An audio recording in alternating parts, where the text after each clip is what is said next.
Imagine living in a time where electronic devices weren't as advanced as they are now, and where the first cell phone hadn't even been out for another 2 years. I was born on April 28th of 1998, and the first flip phone actually came out in the year 2000. So back when I was born, we didn't even have cell phones. I also noticed that in that month and year there were a lot of damage and crimes that were going on, and I found a good amount of them to talk about and go over. So on April 1st, there was the death of a man called Christopher Alder, and he was a trainee computer programmer and was formerly part of the British Army.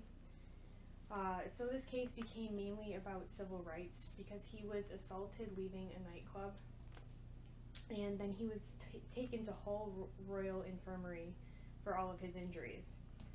And he had suffered a very bad head injury and was then at the hospital arrested by 2 police officers to prevent breach of peace, which is also a form of disorderly conduct. The officers actually half dragged him and half carried him as he was unconscious and handcuffed, and they took him to the custody suite that he would be in. They actually suspected that he was faking his illness, but after 12 minutes, one of the officers noticed that he was no longer breathing, and they announced him dead at the scene that day. People began to speculate about the treatment that the police were giving him. He was a black male, and the police officers that arrested him and worked with him were found guilty of neglect of duty. On April 5th, there was the Kua hostage crisis, which was an 18-year-old man named Hector Duarte attempted to rob a bakery with a handgun. This was in Venezuela.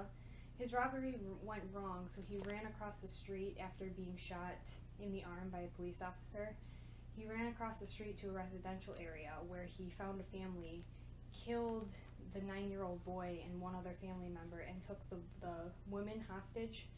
She was pregnant at the time, and he took her out of the building and told the police that he would not release her unless he got a vehicle to be able to escape the crime with. And it turned into a 7-hour standoff. So he did. Actually, one of the police officers took charge of the whole thing and managed to shoot him and save the hostage. So that was actually caught on live TV. On April 6th, Pakistan tests missiles to hit India. They were just medium-sized missiles, but they had like a little missile war going on, I guess, and they were testing to hit each other with them. Also, the top movie during that time was He Got Game. I had never heard of that movie before. The top game was Aliens Online, and Casey and JoJo All My Life was the top song. And then also the top book, which I really liked and found really interesting, was The Man Who Listens to Horses, and I have a horse, so that kind of caught my attention and is something I'll have to look into. On April 9th, the Dunwoody tornado hits Georgia. It was basically a strong tornado that was categorized as an F2, and it hit Georgia in 4 counties where it was most populated. The hardest hit was Dunwoody, and it was the strongest area in that tornado, and it was actually able to rip roofs off of houses and break the frames, so the houses would collapse. The storm was an F5 and killed 32 people. So it was also very close to Atlanta as well. On April 11th, I found out that there was a full moon that day. April 12th, there was an earthquake in Slovenia, and it was a 5.6 on the Richter scale, so it was like a moderate earthquake. It was slight damage, but it still did some damage. Also on that day, Madison Alamia was born, and she's a pop singer. Pandora was a top book, which I had also never heard of before, but we'll have to look into. Spice World, which was kind of funny, was a top rented movie, and that's with the Spice Girls.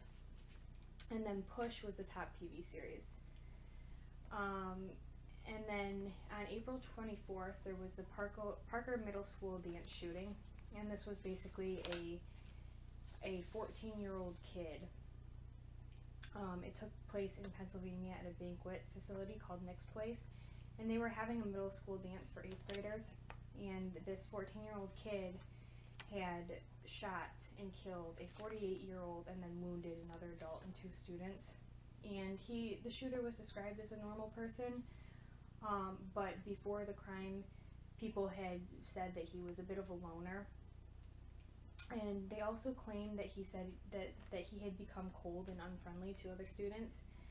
And someone also reported that he showed him his gun that he had in his drawer. So he did have a handgun. And then he also said he wanted to kill people and commit suicide.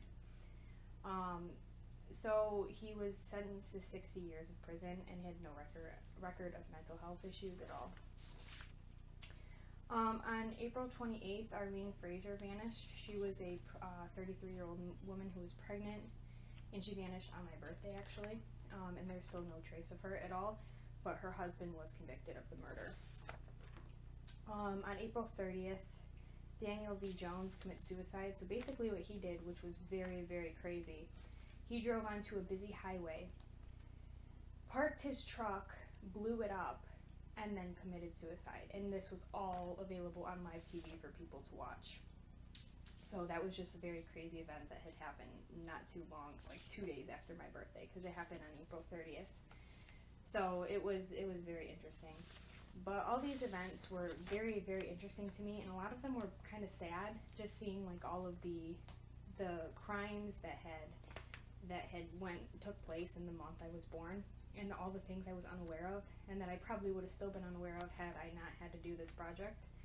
And I was very, very surprised by what happened. But I'm happy I was able to learn about it and share it.